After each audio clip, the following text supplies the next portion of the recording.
Center for Social Research, one major area of intervention has been violence against women in the country. It has also looked at various levels of intervention, directly helping women victims of violence through counseling centers, the crisis intervention centers that we have in community. We have done extensive research on the issue to understand the prevalence of violence, forms of violence, and how it is, and also we have lobbied very, very actively along with Women Power Connect and many other organizations to get the law in place. In 2005, the law was passed. 2006, it already was put to implementation. However, the law has not been very effectively implemented. This has been our major area of concern of late, and we have gone across the country to first make the assessment through regional consultations about the implementation of the law. It is really shocking that even the mechanism is not in place. For example, the service providers were to be appointed, the protection officers were to be appointed by the government.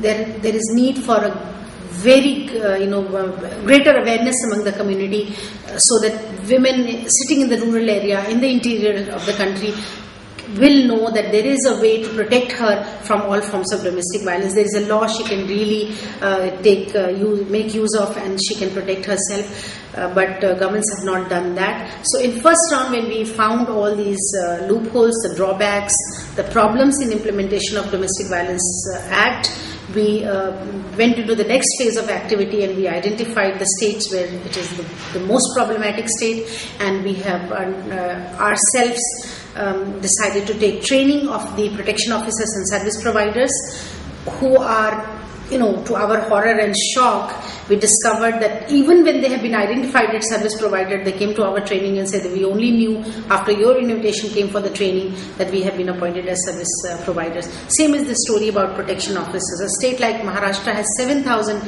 protection officers appointed after a lot of pressure put by the women's groups, but there's no training, they're not aware about their roles and responsibility. On the other hand, it is not very clear for the police also what kind of role they have. They always absolve themselves of this responsibility. All kinds of cases are being pushed to, for the protection officers to take care. So we took the training of the protection officers and service providers in many states.